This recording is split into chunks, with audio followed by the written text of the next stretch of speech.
నమస్తే. ఇటీవల చూస్తూ ఉన్నాం చాలా రాష్ట్రంలో కొన్ని పరిణామాలపైన, ముఖ్యంగా ఇప్పుడు జరుగుతున్నటువంటి హైడ్రా కావచ్చు, కవితకు సంబంధించినటువంటి బేలే కావచ్చు, అలాగే రేవంత్ రెడ్డి పరిపాలన కావచ్చు, వీటన్నిటిపైన ఒకసారి మాట్లాడేటువంటి ప్రయత్నం చేద్దాం. మనతో పాటు సద్దం గారితో కూడా ఒకసారి డిస్కషన్ చేద్దాం. అన్న, ఏంటి ఇప్పుడు హైడ్రా గురించి చాలా సందర్భాల్లో మనం మాట్లాడుతూ ఉన్నాం. అసలు పూర్తి స్థాయిలో హైడ్రా పనిచేసేటువంటి పరిస్థితి ఉంటుందా? ఇప్పుడు హైకోర్టు కానీ, సుప్రీంకోర్టుకు కానీ చాలామంది వెళ్తూ ఉన్నారు. ఈ దశలో ఒకవేళ హైకోర్టులు ఏమైనా వీటికి ఏమైనా బ్రేకులు పడేటువంటి అవకాశం, బ్రేకులు వేసేటువంటి అవకాశం ఏమైనా కనపడుతుందా? అంటే ఇన్ని ఏళ్ళ కానించి, దరిదాపుగా చాలా ఏళ్ళ కానించి ఉంటున్నటువంటి వాళ్ళ పరిస్థితి ఏంటి అసలు? వాటిని కూడా కూల్చేసేటువంటి ప్రక్రియ ఉంటుందంటవా? తెలంగాణ రాష్ట్రంలో మనం చూసుకున్నట్టయితే హైడ్రా అని ఒకటి క్రియేట్ చేసి దాంతో ఈ నిర్మాణం అంటే అక్రమ నిర్మాణాన్ని కూల్చిపెడతాం అని చెప్పి ప్రభుత్వం ఒక కార్యాచరణ రూపొందించింది. దానికి సంబంధించినంత వరకు అసలు హైడ్రాకి చట్టబద్ధత అనేది లేదు. GOMS నెంబర్ 99 అని క్రియేట్ చేసి దాని ప్రకారం కూలగొడుతురు. ఎవరైనా తెలంగాణ రాష్ట్రంలోని ఏ పౌరుడైనా తన నోటీసులు ఇవ్వకుండా కూలగొడుతురని హైకోర్టుకి అప్రోచ్ అయితే హైడ్రా యొక్క చట్టబద్ధతను కూడా ఇటీవల హైకోర్టు క్వశ్చన్ చేసింది. ఈ అంశాన్ని కూడా తెలంగాణ రాష్ట్ర ప్రజల డొమైన్లో అంటే పబ్లిక్ డొమైన్లో ఈ విషయం ఉన్నది. వితౌట్ నోటీస్ ఇవ్వకుండా ఎవరి ఇల్లు కూలగొట్టద్దు అని చెప్పి ఇంతకుముందు హైకోర్టు కానీ సుప్రీంకోర్టు కానీ జడ్జిమెంట్స్ ఉన్నాయి. వాటిని ఫాలో కాకుండా ఇది ఒక దౌర్జన్యం అనేది చెప్పవచ్చు. నిజంగా కూడా వీళ్ళు కూలగొట్టే అవకాశం ఉంటే 30 ఫ్లోర్లు 25 ఫ్లోర్లు 30 ఫ్లోర్లు ఉన్న ఎవరే కూడా ముట్టకుండా చిన్న చిన్న నిర్మాణాలు కూలగొట్టి ప్రజలకు ఒక భయాన్ని పంపించాలనేది వీళ్ళ అభిప్రాయంగా. ఇప్పుడు మరి వాళ్ళు కోర్టులేమో దానికి అర్హత లేదు, మీరు నోటీసులు ఇవ్వాలి, నోటీసులు ఇచ్చిన తర్వాతనే కూల్చోమని చెప్పేసి ఒక పక్కన అంటా ఉన్నారు.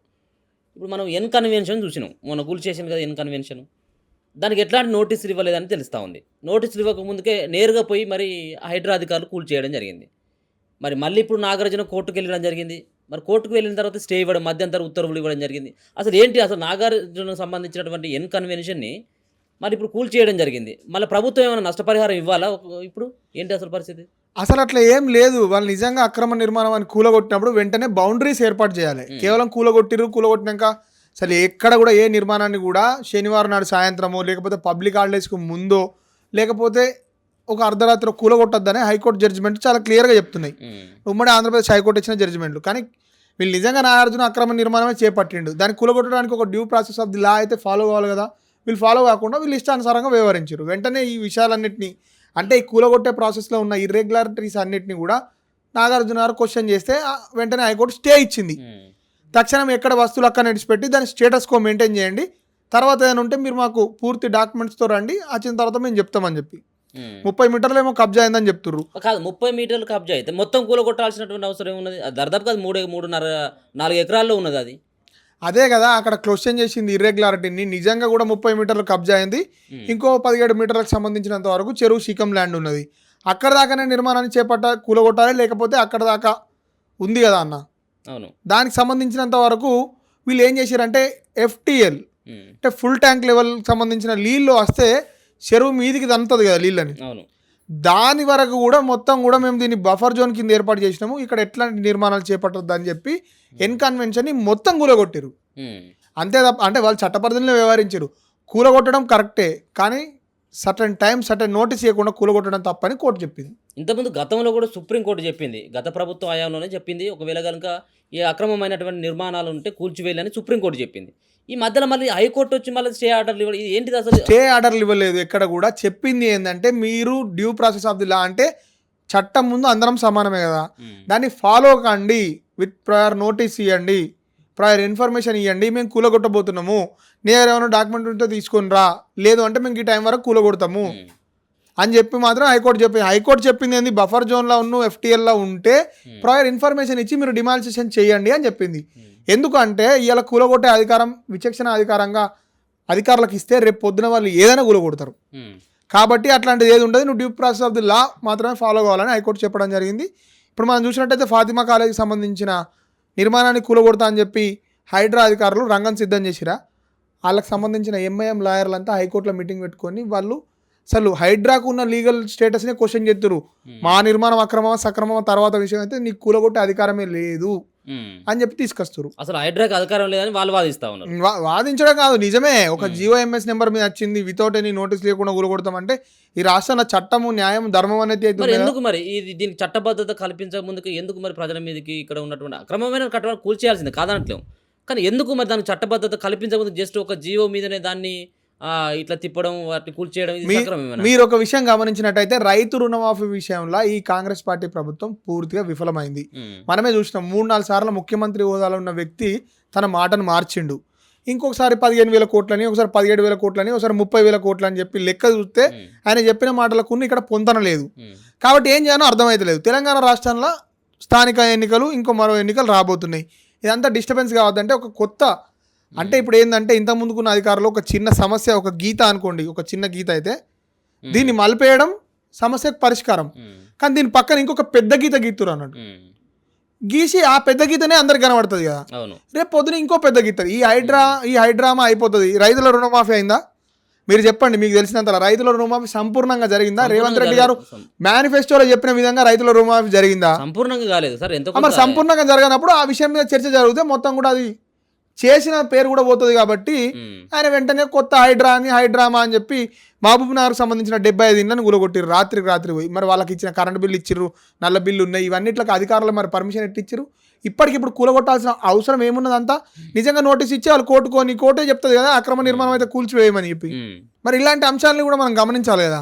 ఇప్పుడు మీరు అన్నట్టుగా ఏవైతే ఒక పక్కన నోటీసులు ఇవ్వండి అని కోర్టు సూచించడం జరిగింది హైడ్రాకి. అంటే ముందుగా మీరు ఏదైతే అక్రమ నిర్మాణం అని చెప్పేసి తేల్చేయడం జరుగుతూ ఉందో, దీన్ని భావిస్తూ ఉన్నారో, ఆ సందర్భంలో మీరు నోటీస్ ఇవ్వండి అని చెప్పేసి ఒక పక్కన, అంటే నోటీస్ ఇచ్చిన తర్వాత కూల్చివేయచ్చా? రెండవది, మరో పక్కన ఇంతకుముందు ఏదైతే దుర్గం చెరువు దగ్గర సుమారుగా 250 ఇండ్లకి నోటీసులు ఇవ్వడం జరిగింది, ఏది ఆ అక్రమమైనటువంటి కట్టడాలు అనేది. రెండవది, అక్కడ ఉన్నటువంటి ఇంటి ఓనర్స్ అందరు కూడా లేఅవుట్ పర్మిషన్స్ ఉన్నాయి, ఇంటికి నిర్మాణానికి 4 అంతస్తుల బిల్డింగ్ కూడా కట్టుకునేందుకు పర్మిషన్స్ కూడా అధికారులు ఇవ్వడం జరిగింది. ఇక్కడ చేసినటువంటి తప్పిదం అధికారులు చేయడంతో వీళ్ళు ఎందుకు బదనం కావాలి? రెండు, దీన్ని ఏ విధంగా కూలుస్తేనేమో వాళ్ళు కోర్టుకు వెళ్తారు, అంటే అన్ని లీగల్ అథారిటీ నా దగ్గర ఉన్న తర్వాత వీళ్ళు ఎందుకు కూలుస్తారు అన్నటువంటి ఉద్దేశంతో వాళ్ళు కోర్టుకు వెళ్తారు. మరి అట్లాంటి సందర్భంలో ప్రభుత్వానికి హైడ్రాకి ఇబ్బందే కదా. ఇబ్బంది. హైడ్రా ఏదైనా ఉంటే ఫస్ట్ లీగల్ బ్యాటిల్కి సంబంధించినంత వరకు చట్టబద్ధంగా ఆ నిర్మాణాన్ని కూల్చవచ్చా, కూల్చరాదా? కూల్చరాకపోతే దాన్ని రెగ్యులరైజ్ చేయాలి. ఇంతకు ముందుకున్న పరిస్థితులలో వోల్టా చట్టం 2002లో వచ్చింది. ఆ నిర్మాణం అంతకు ముందుకు చేపట్టింది అనుకో, ఆ నిర్మాణానికి ఇది వర్తించదు. ఎందుకంటే రాజ్యాంగంలో క్లియర్గా ఒక ఆర్టికల్ ఉన్నది, ఆర్టికల్ 20 పార్ట్ 2 ఏం చెప్తుంది అంటే, ఇంతకు ముందుకున్న చట్టం ఇంతకు ముందుకున్న నేరానికి ఇంతకు ముందుకున్న శిక్షనే వేయాలి. ఇలా చట్టం మారిందని శిక్ష తగ్గింపో జరిగిందని నిన్న జరిగిన నేరానికి ఈ కొత్తగా వచ్చిన చట్టం ప్రకారం శిక్షించడానికి లేదు. కాబట్టి వాళ్ళు ఆ పాయింట్ మీద పోయి వాళ్ళు రక్షణ పొందే అవకాశం 100% ఉన్నది. మరి ఇప్పుడు వాళ్ళు దరిదాపుగా 25 సంవత్సరాల నుంచి తీసుకున్నటువంటి డాక్యుమెంట్స్ అన్నీ ఉన్నాయి వాళ్ళ దగ్గర. 25 సంవత్సరాల కిందనే అక్కడ ఉన్నటువంటి మున్సిపాలిటీ గ్రామ పంచాయతీ నుంచి పర్మిషన్ తీసుకొచ్చుకొని కట్టుకున్నటువంటి ఇండ్లు.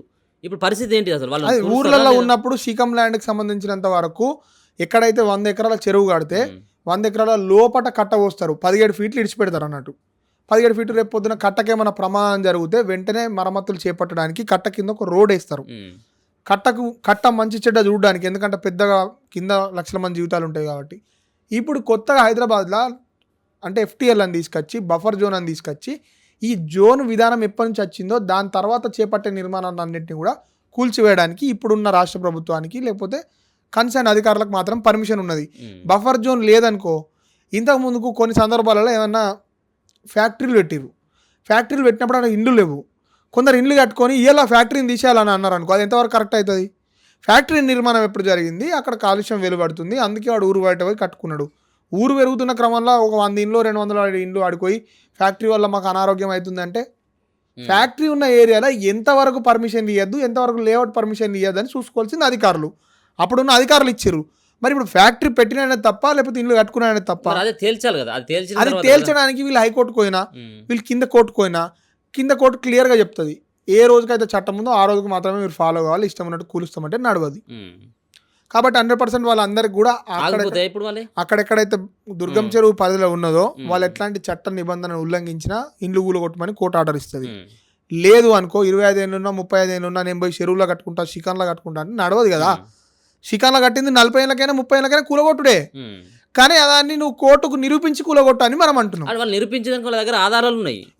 ఉంటే ఏమైతుంది, కోర్టు కొత్తగా చెప్పేది. ఇప్పుడు మీరు ఒక చిన్న విషయం, మీకు నాకు విభేదం వద్దు, మీరు ఫస్ట్ క్లాస్ జ్యుడిషియల్ మేజిస్ట్రేట్ కాదు, సీనియర్ సివిల్ జడ్జి కాదు, మీరు ఎట్లా నిర్ణయిస్తారు? మీరు ఒక అధికారి, రేపు పొద్దున ఈ జరగబోయే చట్టానికి సంబంధించిన జడ్జి ఇచ్చిన ఆర్డర్కు మాత్రమే ఆ అర్హత అదే ఉన్నది. రేపు ఎట్లాంటి తీర్పు వస్తుంది ఇప్పుడు వీళ్ళు ఎట్లాంటి తీర్పు వస్తుంది? బఫర్ జోన్, అప్పటికి ఆ బఫర్ జోన్ ఉందా, అప్పటికి ఎఫ్టీఎల్ ఉందా, అయితే ఖచ్చితంగా కూలగొట్టమని చెప్తాయి కోర్టు. అప్పటికి ఆ బఫర్ జోన్ లేదా, అప్పటికి ఎఫ్టీఎల్ పరిధి లేదా, శిఖం భూమి కాదా, కూలగొట్టకమని ఇస్తుంది ఆర్డర్. రెండే విషయాలు, దాంట్లో ఇంకా మనం మాట్లాడుకోవాల్సిన అవసరం లేదు. మీరు నేనేమంటున్నా, ఇప్పుడు చట్టం ముందు అందరం సమానమే కాబట్టి with due process of the law ఫాలోగా, అది నాది కూలగొడతావు, నాగార్జున కూలగొడతావు, కేసీఆర్ కూలగొడతావు, కేటీఆర్ కూలగొడతావు, ఎవరిదైనా కూలగొట్టు. ఇప్పుడు మరి ఈ విషయం చెప్పండి, 111 జీవో పరిధిలో రేకుల షెడ్ వేస్తే కూడా కూలగొట్టిన ఎంఆర్ఓకు మంత్రి పొంగులేటి శ్రీనివాసరెడ్డిది, గుత్తా సుఖేందర్ రెడ్డిది, పట్నం మహేందర్ రెడ్డిది, కల్వకుంట్ల తారక రామారావుది, ఇంకా సబితా ఇంద్రారెడ్డిది, ఇవన్నీ కనబడతాయివా? మరి దీన్ని చెప్పండి, అలా కట్టద్దు, క్లియర్గా ఉన్నది చట్టంలో. భారీ నిర్మాణాలు ఏవి చేపట్టద్దు. అది వాతావరణానికి సంబంధించినంత వరకు చాలా సునిశ్చితమైన ప్రాంతం, అంటే అదొక క్యాచ్మెంట్ ఏరియా. దాన్ని పరిరక్షిస్తే అక్కడి నుంచి వచ్చే వాటర్ అన్నీ కూడా 2 TMCల వాటర్ ఎక్కడి నుంచి జమ అవుతాయి? ఎక్కడ కూడా చెరువులనే 2 TMCల వాటర్ అయితే, కుండపోత వర్షం అయితే ఒక చెరువులనే కురవదు కదా, మీద కురిస్తే నీళ్ళన్నీ వచ్చి ఒక దగ్గర ఆగుతాయి. ఆ చెరువు నిర్మాణం చేపట్టినప్పుడు దానికి సంబంధించిన ప్రకృతిపరమైన ఎలాంటి డిస్టర్బెన్సెస్ ఉండొద్దని చెప్పి అది క్రియేట్ చేసారు కదా. మీరు అట్లాంటి దాంట్లో పెద్ద పెద్ద నిర్మాణాలు కట్టి, అసలు మీరు పట్నం మహేందర్ రెడ్డిది అయితే అది ఒక దీవి లెక్క ఉన్నది, మొత్తం అంటే మొత్తం రౌండ్ అప్గా చెరువు ఉన్నది, ఈయనదేమో మధ్యలో ఉన్నది. సరే, ఇది ఒక విషయం. అంటే సరే, ఓకే, ఇప్పుడు మీరు అన్నటువంటి దాంట్లో ఒకవేళ వాళ్ళని నిరూపించుకునేటువంటి అవకాశం కూడా ఉన్నది. ఒకవేళ అది ఇల్లీగలా లీగల్ అన్నటువంటి దానిపైన వీళ్ళు కోర్టుకు వెళ్ళేటువంటి అవకాశం ఉన్నది, దుర్గం చెరువుకు సంబంధించింది. అది ఒక 15 రోజులు ఏమో టైం ఉన్నట్టుంది. రెండో అంశం ఏంటంటే కాలేజీలకు సంబంధించినటువంటి అంశం. ఏది అసదుద్దీన్ ఓవైసీ సంబంధించినటువంటి వాళ్ళ కాలేజీ కావచ్చు, మల్లారెడ్డి, మరి రాజశేఖర్ రెడ్డి కావచ్చు, పల్లా రాజేశ్వర రెడ్డి లాంటి వాళ్ళకి ఏంటి దీంట్లో వాళ్ళకు మినహాయింపు ఇవ్వడం ఏంటి? వాళ్ళు అంటే అకాడమిక్ ఇయర్ పూర్తయిన తర్వాత వాటిని కూలుస్తామని చెప్పేసి ఒక పక్కన వాటిని చూస్తే అవి పూర్తిగా నీళ్ళలోనే కట్టిండ్రు. ఆ మ్యాప్ చూస్తే నీళ్ళలోనే కట్టిండ్రు. మరి వాటిపైన చర్యలు ఎందుకు ముందుగా తీసుకోలేకపోతా ఉన్నారు? దీనిపైన ఒకవేళ కనుక హైడ్రా ఆ విధమైనటువంటి కామెంట్లు ఎందుకు చేయాల్సి వచ్చింది? హైడ్రా కమిషనర్ నేరుగా చెప్తా ఉన్నాడు, ఇప్పుడు మేము దాన్ని కూల్చాం ఇంకొక 7 నెలల తర్వాత 6 నెలల తర్వాత అనేది. అసలు కూల్చేటువంటి పరిస్థితి ఉంటుందంటావా ఆ ఇన్స్టిట్యూట్లోని?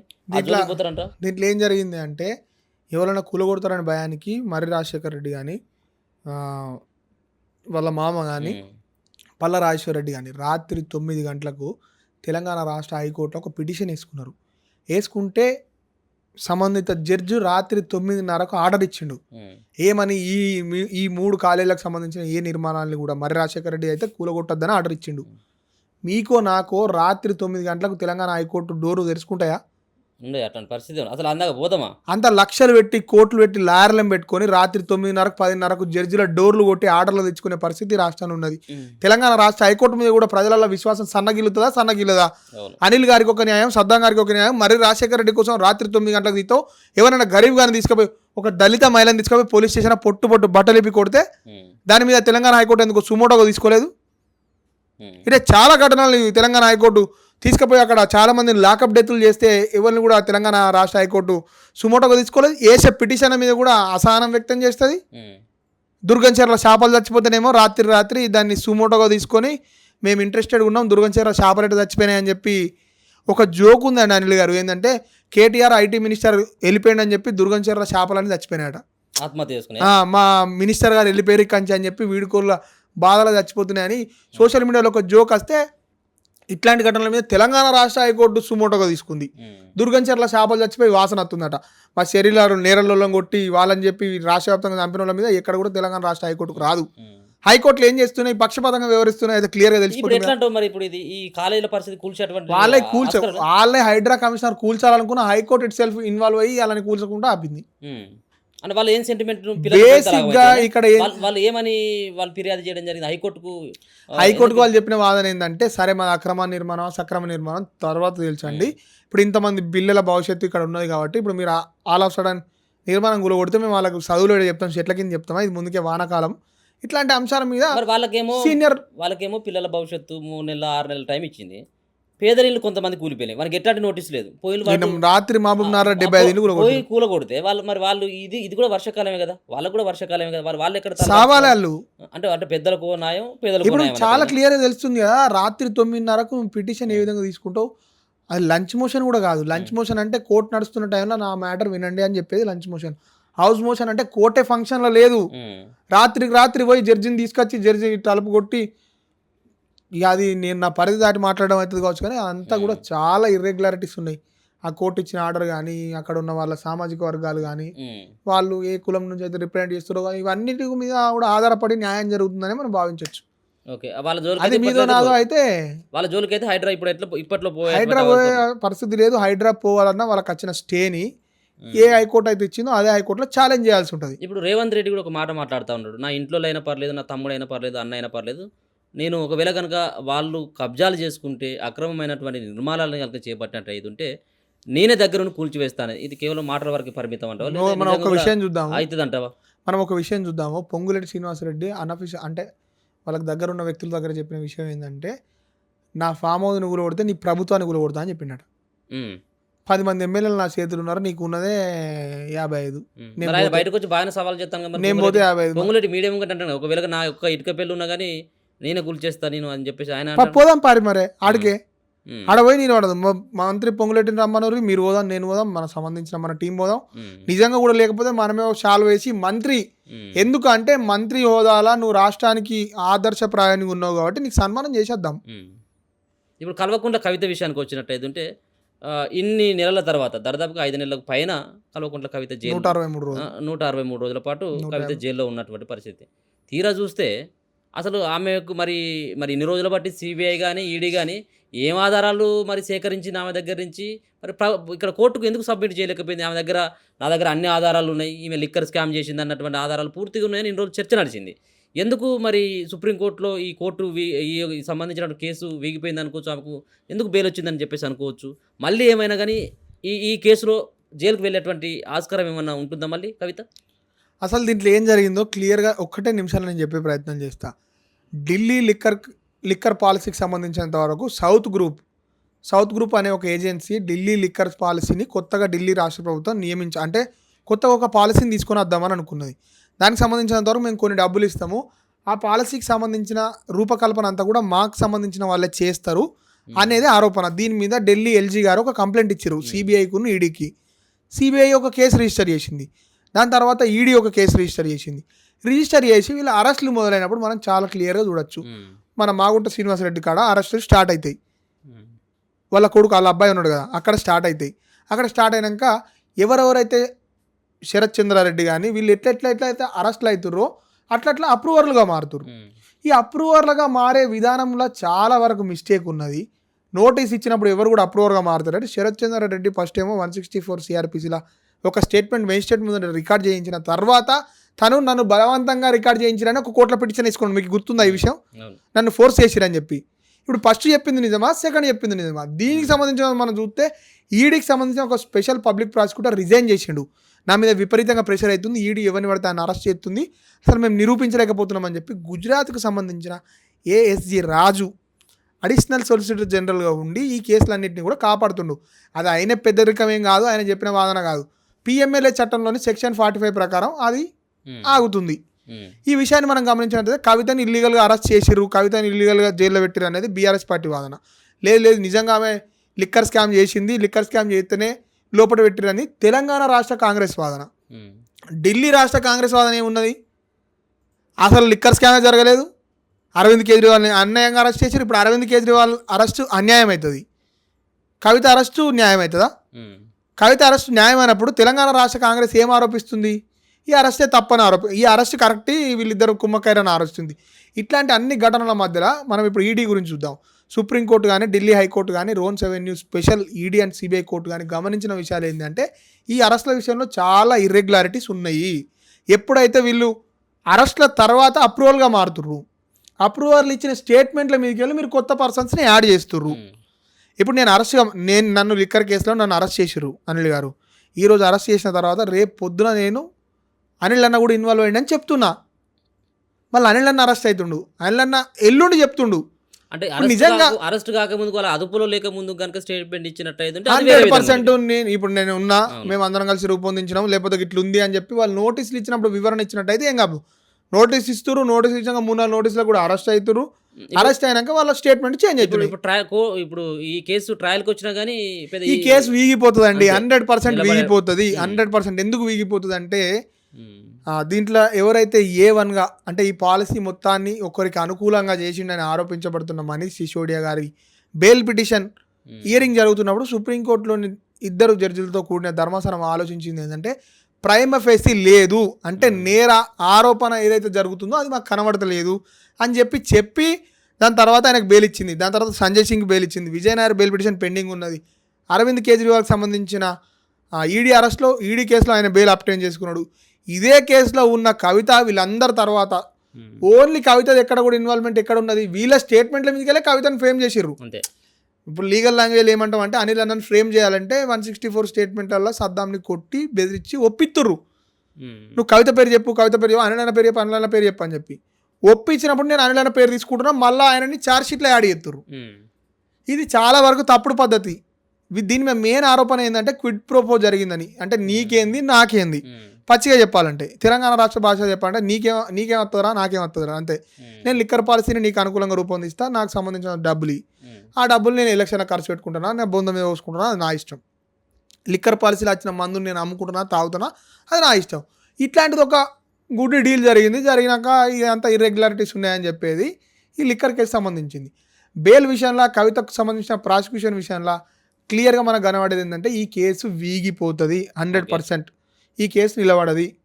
ఈ కేసులో అరవింద్ కేజ్రీవాల్ గారు కానీ, మనీష్ సిసోడియా గారు కానీ, విజయ్ నాయర్ గారు కానీ, సంజయ్ సింగ్ కానీ, ఈ మాగుంట చంద్రశేఖర్ రెడ్డి అంటే మాగుంట శ్రీనివాసరెడ్డి కానీ, మాగుంట రాఘవరెడ్డి కానీ, ఇంకా శరత్ చంద్రారెడ్డి కానీ, ఇంకా అభిషేక్ బోయిన్పల్లి కానీ, వీళ్ళందరూ కూడా ఒక్కొక్కరుగా అక్విటల్ అయిపోతారు. ఎందుకంటే 164 ఇచ్చిన స్టేట్మెంట్ ఉన్నది కదా. అసలు కేజ్రీవాల్కి బెయిల్ రావట్లేదు కదా. కేజ్రీవాల్కి వచ్చింది ఈడీ కేసులో, సిబిఐ కేసులో కూడా ఇప్పుడు వస్తుంది, త్వరలోనే వస్తుంది. తను కూడా రిలీజ్ అవుతాడు. ఇంతకుముందు కూడా తను ఇంట్రీమ్ బెయిల్ తెచ్చుకొని ఎలక్షన్ ప్రచారం వారం రోజులు చేయడం జరిగింది. అవును. Okay, thank you. ఇది మొత్తానికైతే కవితకు సంబంధించినటువంటి అంశంలో రకరకాలైనటువంటి ఊహాగానాలు. ఒక పక్కన మళ్ళీ ట్రయల్కి వచ్చినటువంటి దశలో ఈ మళ్ళీ కవిత జైలుకుపోతుంది అన్నటువంటి ఈ అంశం కూడా మళ్ళీ ఒక చర్చ అవుతూ ఉంది. ఇంకొక పక్కన ఈ హైడ్రా కేవలం పేదవాళ్ళ మీదనైనా పెద్దవాళ్ళ మీద ఉంటుందా, కాలేజీల మీద ఉంటుందా లేదన్నటువంటి రకరకాలైనటువంటి సందేహాల నేపథ్యంలో ఒకసారి మీతో డిస్కషన్ చేసేటువంటి ప్రయత్నం చేయడం జరిగింది. దీనికి క్లియర్ కట్ సద్దా మనకు సమాధానాలు ఇవ్వడం జరిగింది. చూస్తూనే ఉండండి మన తొలి వెలుగు.